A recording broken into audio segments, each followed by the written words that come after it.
Hi, everyone. My name is Angel Coleman, and welcome back to my video podcast, The Birth Cafe. I am so freaking excited to have Emily on here. She is amazing. She's so smart, and she's very, very talented and passionate about what she does in the birth world. So let's welcome Emily. Why don't you tell us a little bit about what you do? And even if you want to share like how you got into birth work, that would be awesome. Yeah, absolutely. Thanks for having me on, Angel. I love all the work that you have been doing to provide resources and access to the community when it comes to birth and especially your postpartum resourcing as well. I know how important that is to you. So thank you for having me come on.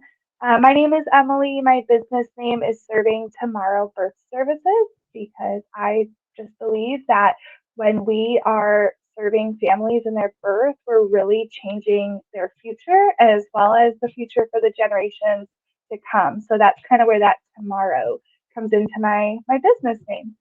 So I am a mother of two. I have two boys, a 3-year-old and a 20-month-old, and we live in Fort Worth, Texas, where it's currently over 100 degrees. So it's very hot. But I am a birth doula, a postpartum doula, and a childbirth educator, as well as wrapping up my placenta encapsulation certification. So be able to add that resource in for clients here soon. I got into birth work in in a very normal but maybe less than normal way. So I had doulas with both of my births. I had a in-hospital Pitocin induction with my first birth. I had an out-of-hospital precipitous labor with my second birth. And in both, my doulas were really integral to my feelings of safety and support and calmness and confidence in all of my births. Um, and I was a stay-at-home mom, and I was really feeling the itch that I actually wanted to go back to work, but I didn't know what that looked like. We had just moved across country. I wasn't ready to go back completely full time yet. I was really struggling to find what a good fit would be for me. And it was actually my personal doula and birth photographer for my second birth that said, why don't you become a birth educator? You are really good at talking about it. You can tell that like teaching is just part of your personality. I think you would be a really good fit for it. You don't have to be on call. That's a big plus side of being an educator. And so I started with childbirth education. And after a while, I had to do some birth observations, and I really realized that being in the birth space was exhilarating for me and where a lot of my heart lied as far as birth work goes. And so I was a little disappointed that on call life was not available to me and my family dynamic at the time. But then my students in class started asking if I would be their doula, and I was like, I'm not an actual doula yet, though, guys. And that didn't matter, right? It doesn't. A piece of paper doesn't make you a doula. The fact that they felt safe with me, supported with me, made me a good fit as a doula for them. And so I started um, attending the birth of a student of mine. And that's when I decided I'm just going to go for it. If this is where I'm being led, if this is where people are asking me to support them in their lives, then I'm going to find a way. So I got certified so that I could support both in and out of hospital births. At this time in Texas, there was still restrictions on doulas having to be certified to go into a hospital. So I had to go get my papers, and so I got my papers and have been doulaing pretty much full time since then. Wow, that is so awesome. Thank you for sharing that with us today. And Emily, I don't know if you know this, but maybe I've mentioned to you that I am actually a vaginal birth after two C-section mama. I had two babies after my two C-sections, both of them special in their own way. But I had those two C-sections um, And my babies were both premature, so 31 weeks. So not only did I have to deal with, having those C-sections and needing them for a big reason. So I had placenta previa with my second and third baby. I not only had to deal with learning about C-sections, but I kind of lost that goal of, oh my gosh, like, am I going to have a vaginal birth if I want more kids? And I had 2 C-sections in a row. So when I got pregnant with my fourth, I was so determined to make sure that I would get my VBAC. And so I will probably share a little bit more of my story as we kind of go on and we talk about it. But I know that you created a special slide set for us to discuss. So do you want me to bring it up, or are you going to bring it up? Go ahead. Okay. I'm not as familiar with this platform as you are, so I'm going to try to not mess things up and let you go for it. But I just want to, clap. Hell yeah, you did that. Like, congratulations. That is such a feat. And we'll get into it later, but the fact that you had 2 C-sections and were still a VBACer just goes to show that more than one does not exclude you from this, eligibility of a VBAC. So good job. Absolutely. And thank you. Mm-hmm. All right. So I'm going to pull this up real quick for her and we're going to get started. Okay. Awesome. Can you see it okay? Yeah, I sure can. Mm-hmm. Okay.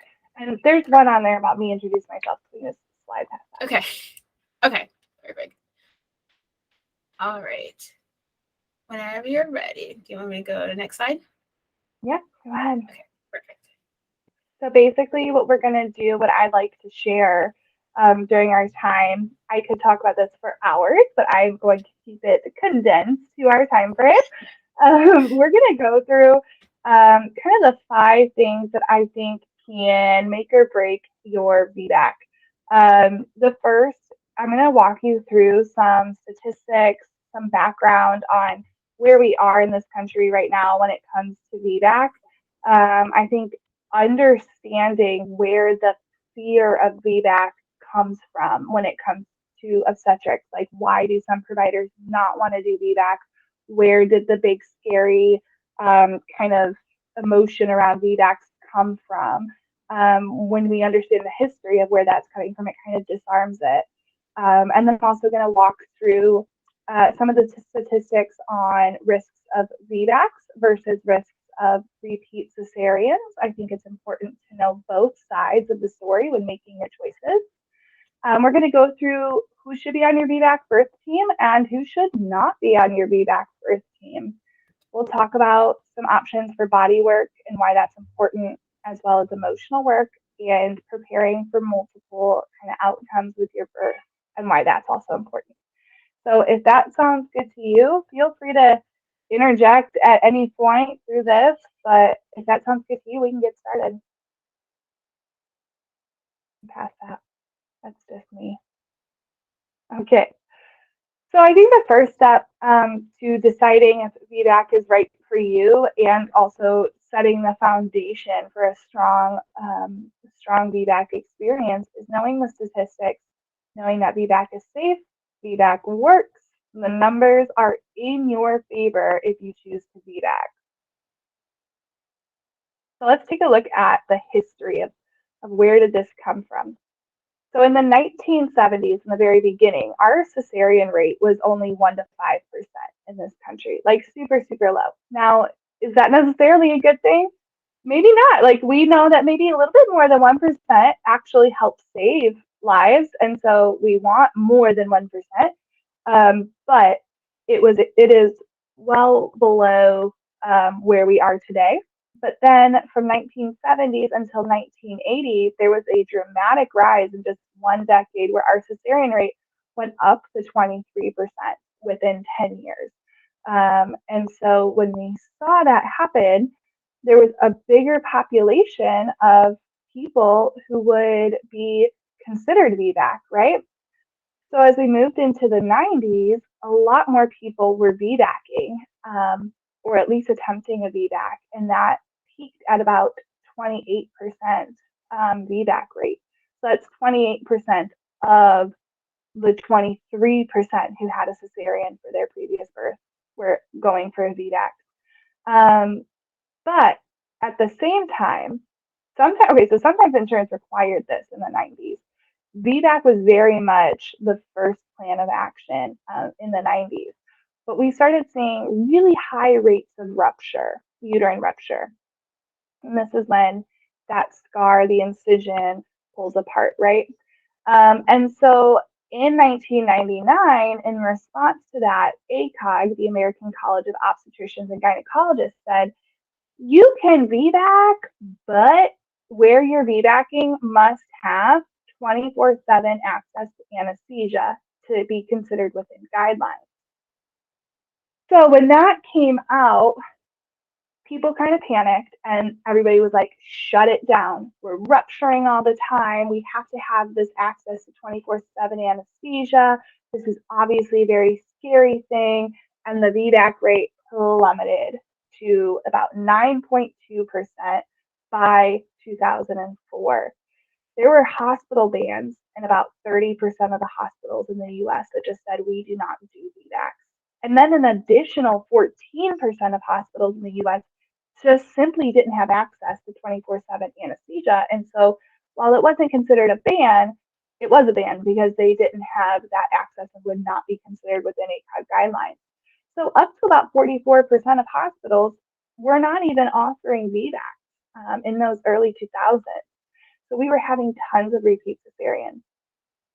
Now, once kind of the hysteria started chilling out and settling down, and people said, well, why were we rupturing so much? What was going on? It shouldn't be that high a rupture rate. We started realizing that there was a lot of interventions happening during a VBAC process that would lead to the ruptures. For example, misoprostol use, prostaglandin use in induction, excessive use of Pitocin, all of that were done in overly packed hospitals. And so when in 2010, ACOG came out and they said, well, actually, VBAC is safe and reasonable, but these are more of the protocols we need to follow to lower our rupture rates to make it that safe experience. And so they removed the requirement for immediate anesthesia because they saw that it wasn't really effective in having any better outcomes for mom or baby, and all it was doing was limiting access to VBAC. So they removed that requirement, and the GUISE report came out, which was a report done that looked worldwide at studies and saw the safety and effectiveness of VBACs. And so in 2010, we start seeing that VBAC rates start going back and shifting upward. In 2017, ACOG revised again their guidelines, and they put out a very supportive practice bulletin in 2017 to continue to reinforce our efforts around offering vaginal birth after a cesarean. And so today, our C-section rate is still at about 31%. It hasn't lowered very much in a very long time. But our VBAC rate is slowly starting to climb. In 2019, it was 13.3%.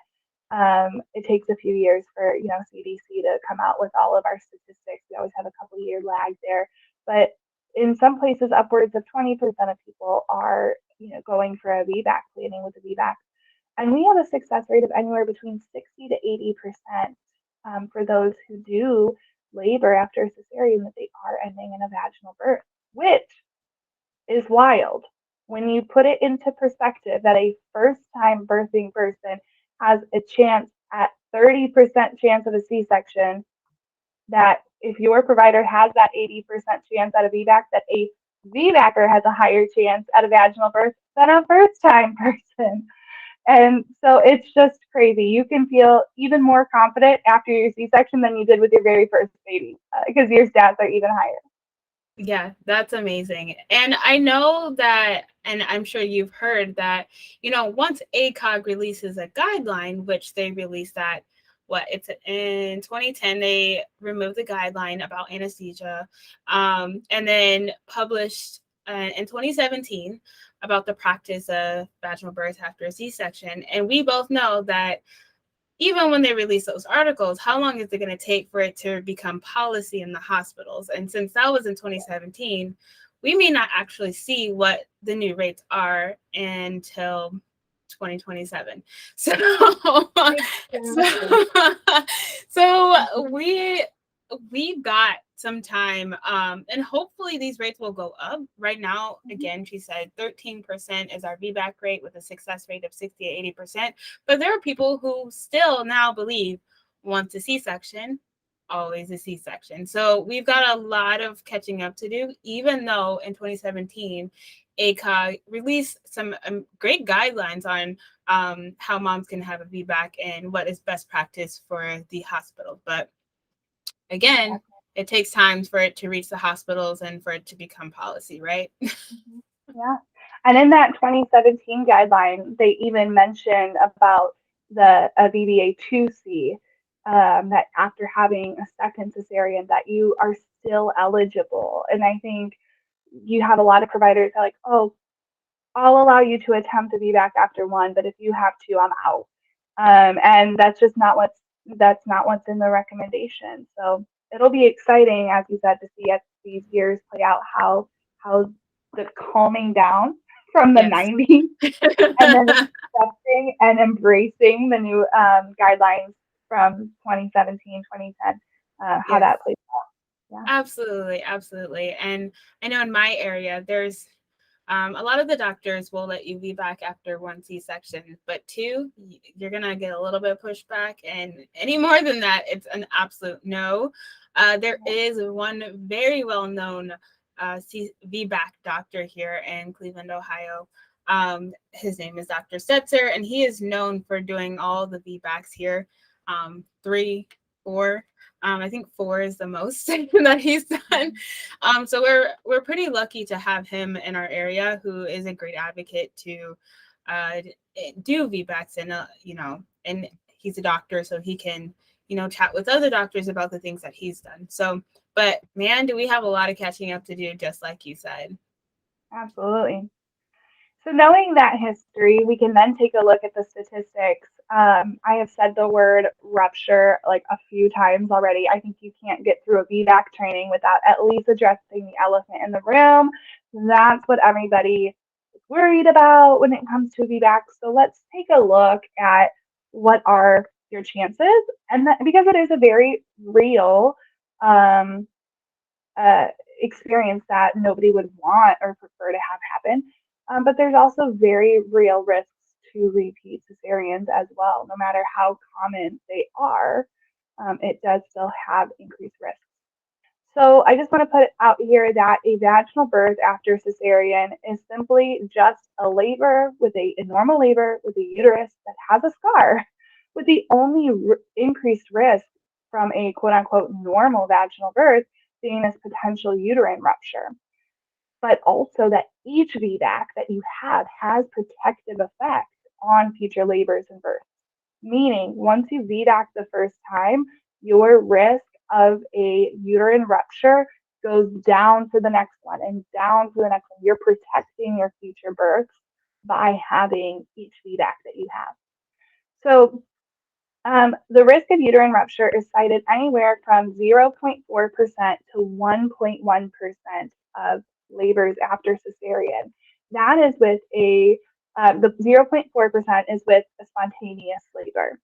The 1.1% is if you add Pitocin into the induction. About 2% risk if you have prostaglandins, and 6% risk if you use Cytotec or misoprostol during labor, which is why we were having those crazy rates of ruptures in the 90s, because we didn't see what was causing it was those increased use of prostaglandins, specifically misoprostol. So typically now we know that it's just not going to be in the best interest of the client to offer those medications. So as you can see, the less amount of augmentation you can do, the less amount risk of uterine rupture.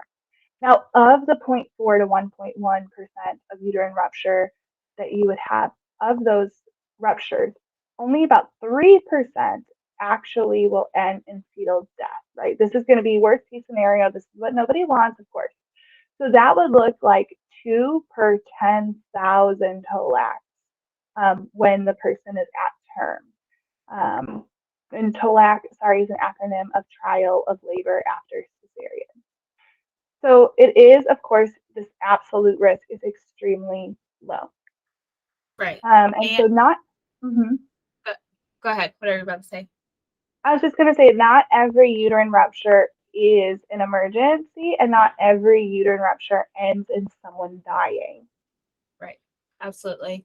And just for even our audience to know, when you talked about the different induction methods, so Pitocin and misoprostol and Cytotec, one of the risks of both of those, or all three of those drugs, is uterine rupture.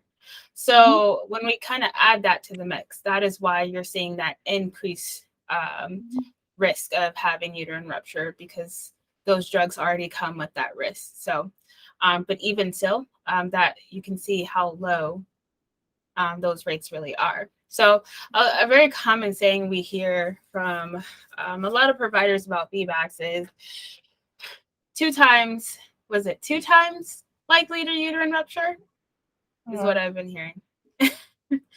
So when you say 2 times, we're like, okay, what are those numbers looking like?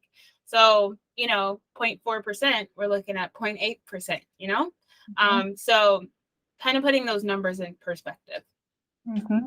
Right, because just like you said, uterine rupture is a risk of literally any time the uterus is contracting. So any labor does come with a risk of uterine rupture.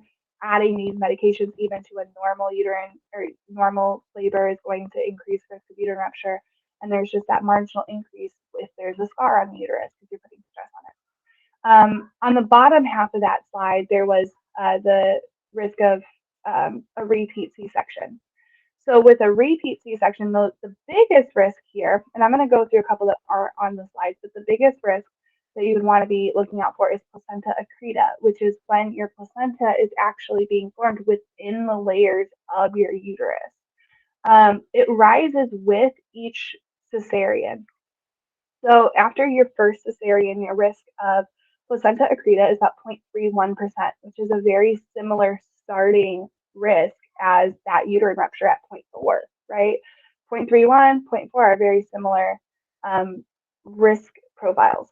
Now, after each cesarean that you have, after your fourth cesarean, your risk goes all the way up for placenta accreta to 6.74%. And so this is where you'll want to take into consideration, how large of a family do I want? How many kids am I hoping for? Because each time your risk does increase. So after one C-section, it's 0.31%, and after 4, it's 6.74%. And the maternal death rate with placenta accreta is actually 6%. So there is the risk for uterine rupture here. A fetal death is 3% of the ruptures. The risk for maternal death with placenta accreta is 6% of those with an accreta. So a repeat cesarean carries cumulative risks of surgical complications and placental abnormalities for future births. So it has the inverse relationship of your risk profile for future births as a VBAC. A VBAC, the risk for your first VBAC, the risk profile is a little bit higher and goes down with each VBAC you have. Where the C-section, the repeat risk profile starts a little bit lower, but actually rises with each one that you have. So it's an inverse relationship.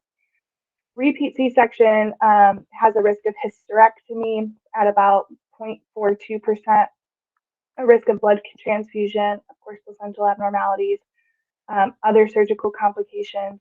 Dense adhesions are about 21.5% risk. And the maternal death rate for repeat cesarean is 9.6 per 100,000, whereas the risk of hysterectomy, blood transfusions are lower with a VBAC. And of course, a VBAC is not going to carry any of the surgical complication risk factors. Wow. Those are some amazing facts and amazing details.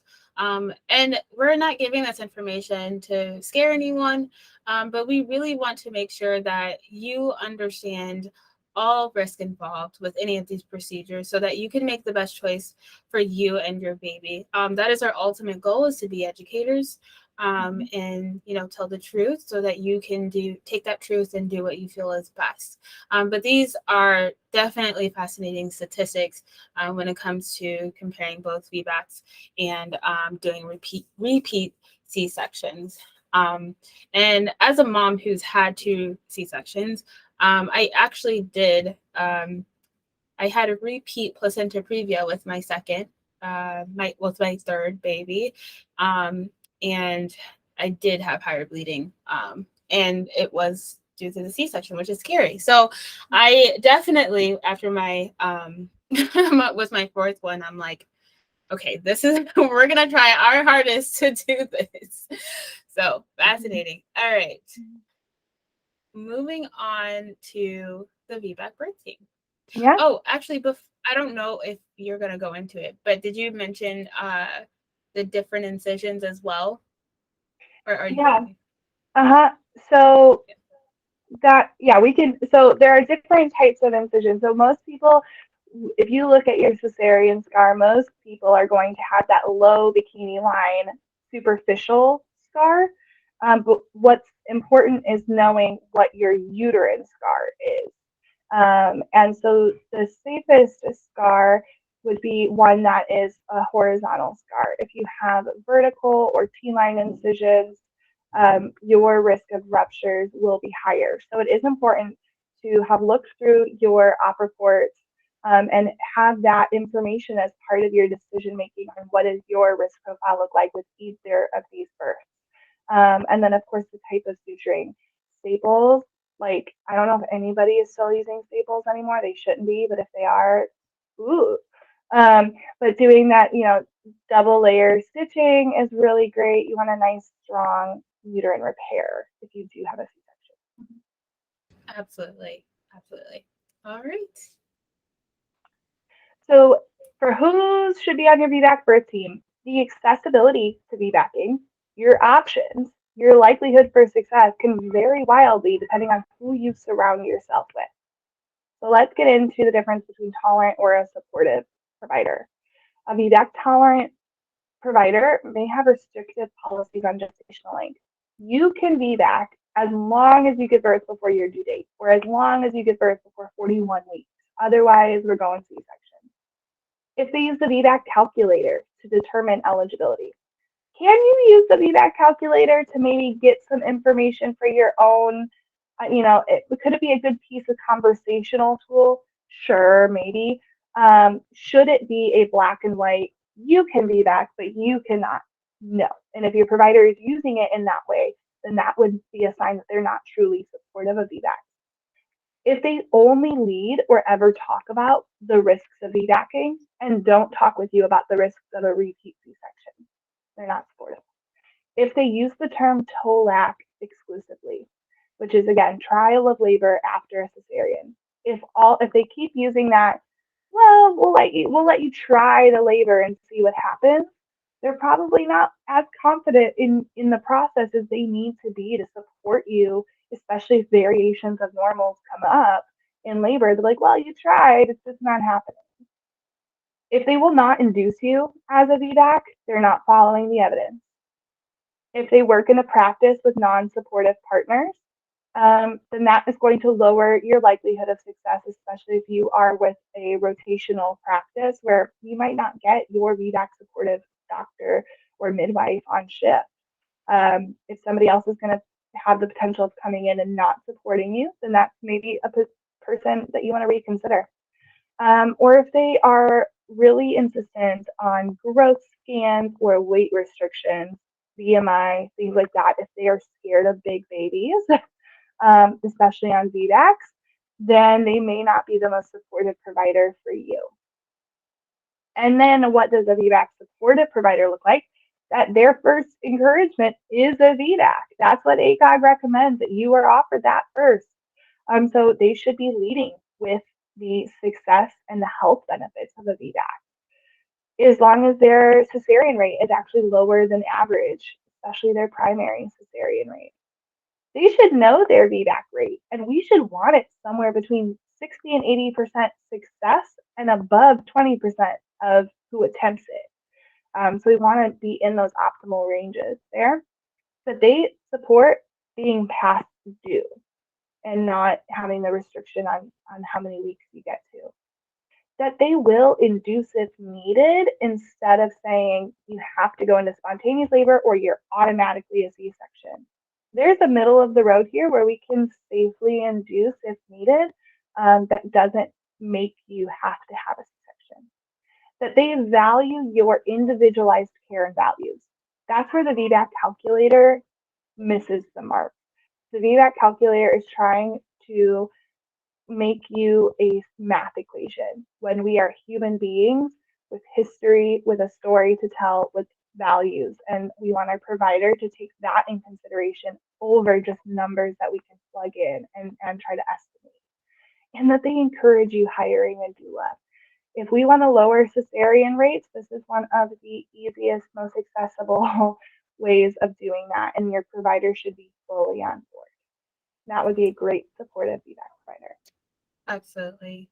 And one note about the VBAC calculator that has come up recently, and they actually, I believe, are coming out with a new one or have come out with a new one, but there was a big uproar because the VBAC calculator determined that Black women would have a less success rate than their white counterparts, which was a huge problem because race doesn't play a factor in your success with a VBAC. So I know they were working on changing that, but even still, it's really, really important that we do have that individualized care, for sure.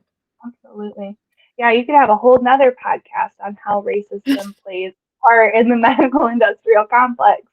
Dang, Yes. you can spend a whole hour there. But yeah, I'm so glad that they have taken that out because that's just ridiculous. Yes. Okay, so the next thing I think that I would encourage you to do if you are planning a VBAC is body work. So much of labor progression is influenced by positioning, balance, and yielding fascia.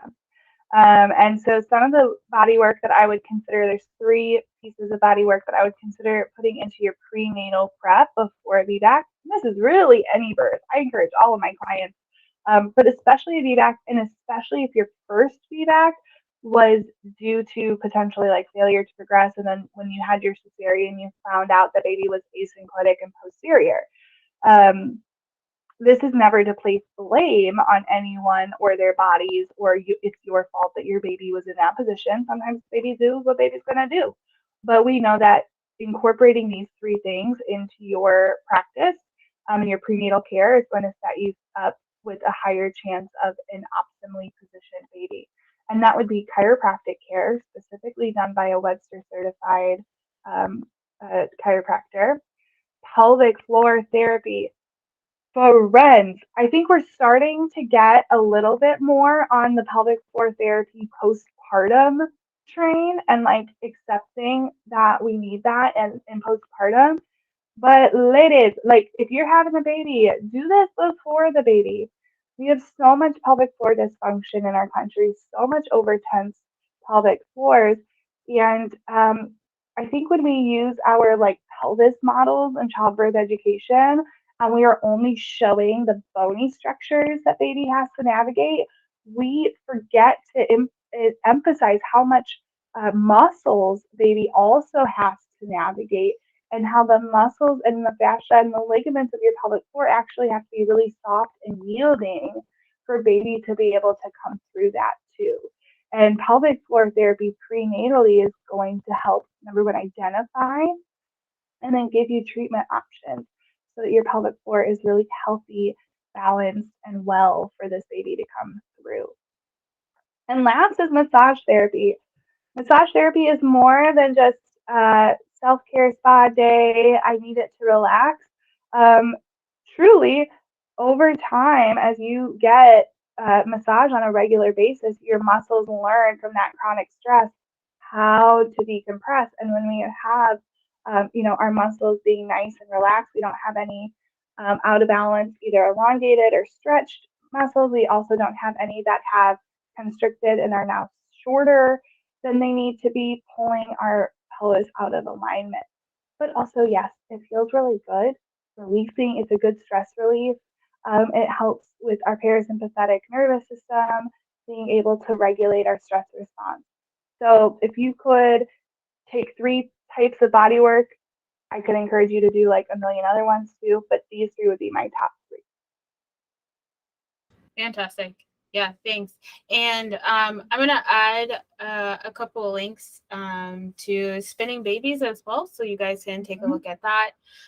They have a lot of information about body work and balancing your fascia, your muscles, your everything. So they talk a lot about balancing and releasing and things like that. So it's a really good resource, and I'll put that link in the comments and the description. Awesome. Thank you for doing that. Yeah. All right. And then the 4th step to preparing for that VBAC is mentally. So planning for a VBAC comes with a different set of emotional and mental hurdles, if you will, to work through than preparing for either a second vaginal birth or even your first birth. We have to process our trauma response and confidence all need to be cultivated with support. So here are some questions that I would encourage you to reflect on to help prepare yourself for a VBAC.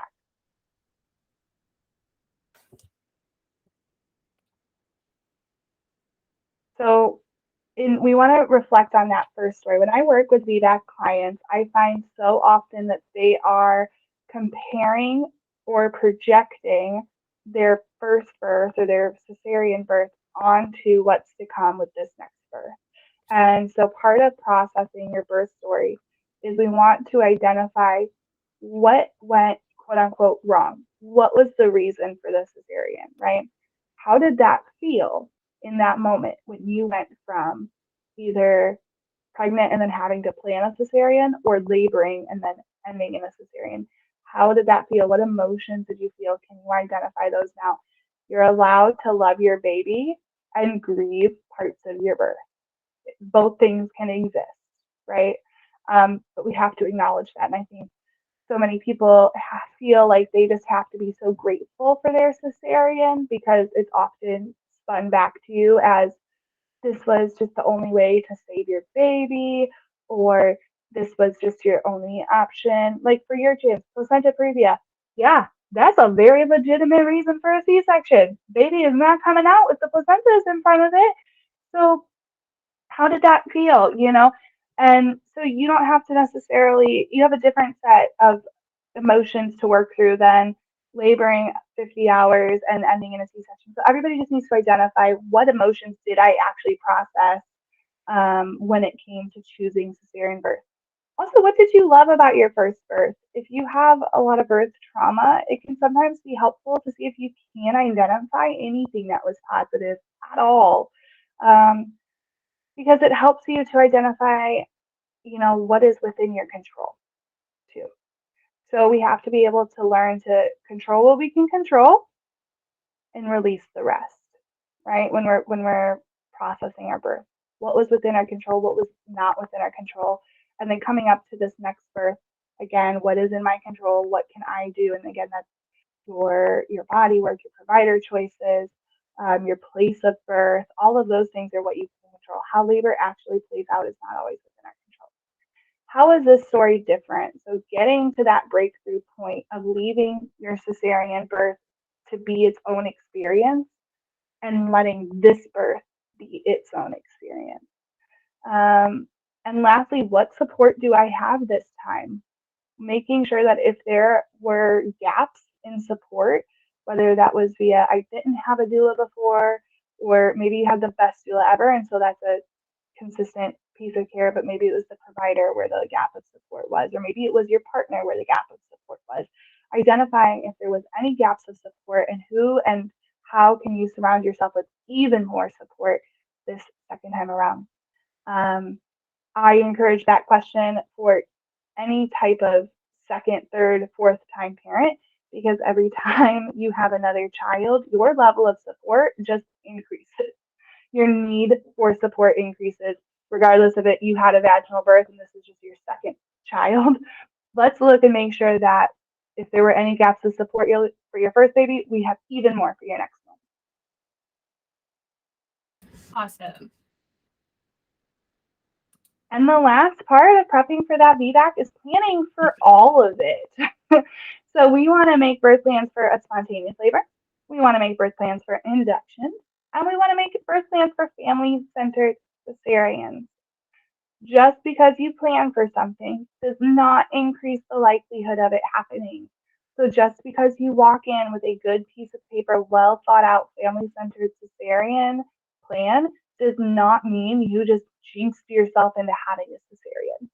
It means that you have found a provider that will support the type of cesarean birth you're hoping for, if that's the route, if that is this baby's birth story. It also means that if you end up needing an induction, that you have thought this out and spoken with a provider and have a provider who will not just send you to the OR, but that will ride this out with you and be safe and comfortable with their methods of induction and patience and all of that. When it comes to a VBAC, we got to take things slow because we don't want to put additional stress on the uterus. And so you need to have a bit more patience for a VBAC induction than a non-VBAC induction. And then, of course, plan A, write that down, put your ideal birth down and love on that and visualize that and, believe into that. But we have all of our options. It's just a great processing and foundational setting yourself up for success exercise to do by creating all of these birth plans. So some of your options in a gentle or family-centered cesarean would include choice of music in the OR or requesting no music and no additional or unnecessary conversations. If you want your voice to be the first voice that baby hears, you can ask for that. Clear screen or no lowered screen, like a drop screen or drape. Having the lights dimmed, except for, of course, the surgical lights. You want them to see what they're doing when they are inside of you with scalpels. So they will have lights, but the rest of the room can be dimmed. Maternal assisted delivery. So the person who's having the C-section is able to go grab their baby and bring them to their chest themselves after the doctor has had baby born to the incision. Vaginal feeding is the process of taking a swab from the vaginal canal and swabbing it inside baby's cheek. We have some new emerging research on this for potential health benefits for baby's microbiome by doing that, by giving them that good bacteria that they would have otherwise gotten through the vaginal canal. Delayed cord clamping, absolutely still an option with cesarean birth, and some would argue even more beneficial in cesarean birth. Slowly bringing baby through the incision, similar to a vaginal birth, kind of giving them the lung squeeze, the physiological transition between intra and extrauterine life through doing that process slowly. Baby being brought to mom immediately and getting that skin to skin while incision is closed. Your dreams of the golden hour don't have to be thrown out of the window, and you can still get all those good health benefits. And I think there's one more set here. Yeah, you can initiate breastfeeding in the OR. You can ask for monitors to be placed strategically to allow freedom to move your arms and have space for skin to skin. You can request anesthesia without sedatives. So sometimes you'll get some anti-anxiety medication. If you feel like that would be helpful for you, then great, they're available. But you can also speak with your doctor if that's something that you feel you've had poor reactions to in the past, or if you just want to be a little bit more alert, you can request that you're not given those as well. So you want to talk with them about what medications they often and what is their standard to give, and make sure that it aligns with what you're wanting out of your experience. Amazing. Yeah, and I wanted to go back to skin, I'm a kangaroula, so we talk a lot with parents and the benefits of skin to skin and how we can make the transition from birth to world easier transition for baby, not even including the benefits of the microbiome, which she briefly just talked about. But sometimes you'll get a little bit of pushback with the skin to skin. I'm not sure in your area, Emily, but I know definitely in my area, there could be quite a bit of pushback on getting baby skin to skin. And usually it's because they're worried about having an extra nurse there to provide skin to skin. So if that does come up, if there's a little bit of pushback on that, well, one, make sure it's on your birth plan and talk with your provider. We have a rotation system here in Cleveland, Ohio, so most people don't end up with their provider in once they go into labor and delivery, but make sure whoever your support person is knows this is what you want. Do you want that skin to skin with your baby? And then if you have to go into the OR, your support person or you speaks up and reminds them, hey, we want skin to skin with this baby. And dad or whoever your support person is can hold that baby skin to skin on your chest. Okay, so that is an option for you. And if you really don't want to try to talk, convince them to do the skin to skin on mom with a C-section, dad can do it, or whoever that support person is can do skin to skin with baby while mom is recovering. So those are a few options if you are finding that there is a little bit of pushback to get that skin to skin with baby. And I even see it with delayed cord clamping. I don't know why. There is sometimes a little bit of pushback, but again, having your support person speak up for you or your doula, but sometimes your doula can't be there depending on the hospital and who the anesthesiologist is. So if your partner, whoever your support person is going to be, knows that you want delayed cord clamping, having them speak up and remind the hospital staff that is something that you want. So Yeah, awesome. absolutely. That's why these conversations are just so dang important to have beforehand. Like my whole thing with birth trauma is just like it's managing expectations. You can't go in with a family-centered cesarean birth plan with all of these things and then just expect that the provider, the hospital staff are just going to do it for you because that's what you have written down. We want to go into all of our births knowing, again, that our providers in our place of location of birth is aligned with what we're wanting in all cases. And that way we don't feel blindsided when things happen or don't happen, and we can just have a realistic understanding of how this is going to go down. Absolutely. Exactly. So if you have a doula, going over those questions with your doula can actually help you come up with some questions to ask your provider. Or if you're taking a childbirth class, asking your childbirth educator, what kind of questions should I ask my provider?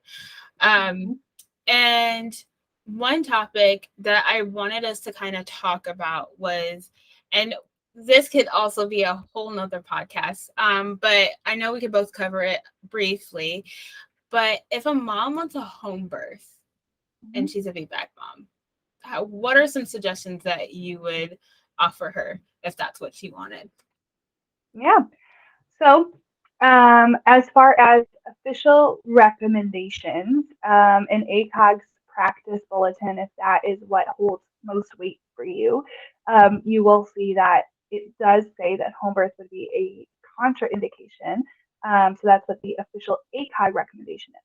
Now, ACOG is not law, and a person's values, priorities, all in autonomy is always going to trump that. And so there are, again, we talked about the safety of vaginal birth and of after cesarean. And so a home birth does happen all the time. I've been to multiple.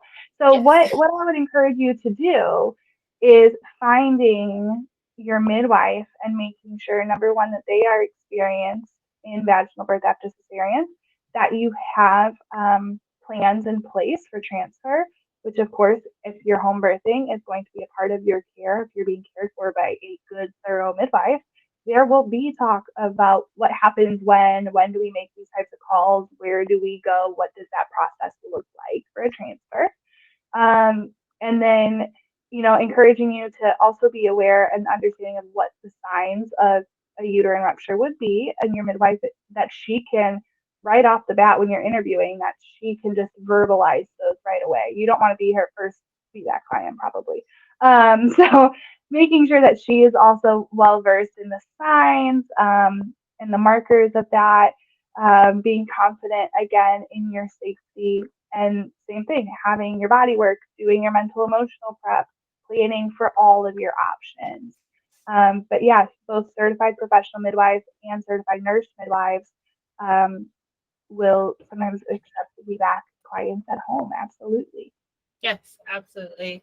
And so VBAC is an option definitely at a home birth. And so everything that we just covered today, keep all that stuff in mind. And then when you're choosing that professional midwife, asking her the same questions about, how she supports VBACs and, how many births has she attended that are VBACs, and just making sure that you get all the information, your risk, and then you have a backup plan. So a lot of times, and which I'm sure Emily you also do, when I am working with clients, especially I work with a lot of VBAC clients because my specialty is high risk patients or high risk pregnant mothers. So a lot of times what I do is that we'll talk about, okay, so let's create a birth plan for your home birth, or let's make a birth plan for your, TOLAC. Let's do that. And then let's make a birth plan for your C-section as well, so that there are no surprises to you. And if something comes up, you already know what the next steps are. Absolutely. Have that plan. Yeah. Absolutely. So I think it's really cool that we had to reschedule this. I know it. We had to reschedule this podcast, and because we had both of us had our clients that were both VBAC moms go into labor the same day. Yeah. And I had two, I don't know if you remembered, I was coming out of a VBAC Yes. Sunday night and the Monday morning, and then your client, your VBAC, went into labor Monday, and mine went into labor Monday night, second VBAC. So that was three VBACs in 1 week between the two of us. Incredible. It was a good week, yeah. And if you want, briefly share your experience, you don't have to share all the details, but yeah, what are some takeaways from your VBACs that you would love use as tips for other people? Oh, that's such a good question, Angel. Oh, yeah, I'm sorry, I just threw you a whammy. I would say, so I have had home birth VBACs that stay home. I have had home birth VBACs that we have transferred into hospital for various reasons, and I have had planned hospital VBACs. And in all three of the cases, that emotional piece was crucial. For my home birth VBAC, the emotional breakthrough and the strength that she found was that staying home and not using any epidural or pain management in that way. That was so empowering for her. My other VBAC, when her fears were creeping in, she had been in her first birth had pushed for almost 5 hours after having no epidural, and then got the epidural after that, and then still ended up in a cesarean right before that. And so we actually, as part of our planning, she was fully capable, totally capable of doing an unmedicated birth again the second time. And we kind of went in there with kind of that plan. But as we got closer to pushing, it was actually so relieving and gave her so much more confidence to get her epidural prior to the pushing process, because she had that fear of, I'm going to do this for 4 or 5 hours completely unmedicated. I want to take this tool, use this tool, get my rest, feel calmer going into the pushing phase. And girlfriend pushed for less than an hour. It was so good.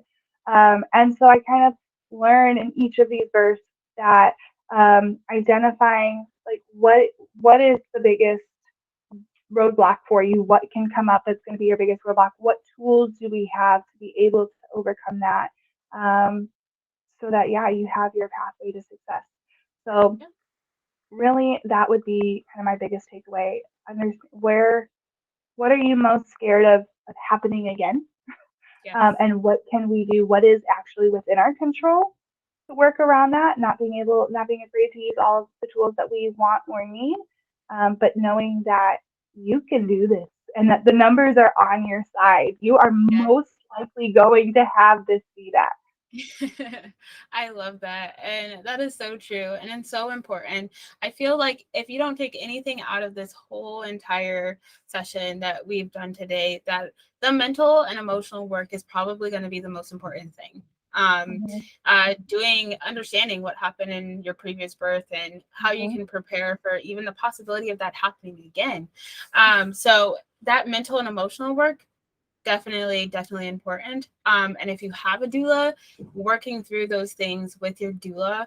And if you don't have a doula, working with those through those things with someone that you trust, mm-hmm, and that can support you with your birth. So that's really important. I want you all to really just take that, take all the information that you received today, ask those questions, do the preparation so that you can have a successful birth, whether it's a vaginal birth after C-section or not. mm-hmm. We want you to have a very empowering birth where you feel like you did everything that you could to achieve those goals. So it's so important. And my VBAC went really well. And I would say that my biggest takeaway from that birth from all the births actually that I've done. So I've done hospital and home births that were VBAC. And I have seen that partner support is a really big factor with your success in I wouldn't say your success, but in your belief system as well when it comes to having that VBAC. So making sure that your partner understands, and has the ability to ask those questions, and that your partner also does that mental work, because those bursts, those hard bursts, those traumatic bursts affect them as well. So making sure that they also do that mental preparation and that emotional preparation going into your VBAC as well. Awesome. All right, Emily. So we're coming to a close. Wow, that time just flew by. And thank you for the amazing slide. It is beautiful. I love it. So where can we find you on the World Wide Web? Where on these internet streets? Thank you to the Black midwife for that. But I love that, and she said that in the internet streets. You can find me on Instagram at Serving Tomorrow. I recently started TikTok. Don't know what I'm doing, but if that is fun for y'all, I'm also at Serving Tomorrow Birth Baby on TikTok. I also put out lots of virtual offerings to people as they are preparing for their birth and postpartum experiences. And you can find all of those in my Instagram bio. Lots of online guides on your third trimester, how to practice for birth, ways to prepare, actual labor, hands on tools, positionings, all of that. And postpartum as well, postpartum recovery, fourth trimester.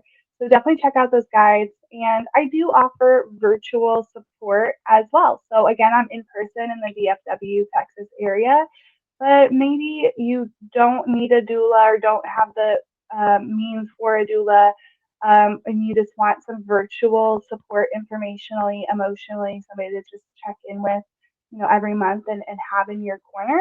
I do offer that as well, and I'd be love to support people in as many different states as I can. So yeah, I'm happy to connect with everybody at any time.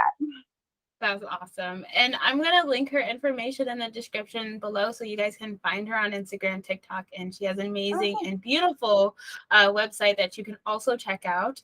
And just so everyone knows, I have a upcoming microbirth class that's coming up. We've talked a little bit about the microbiome in this course and this webinar and podcast. So we've talked a little bit about that.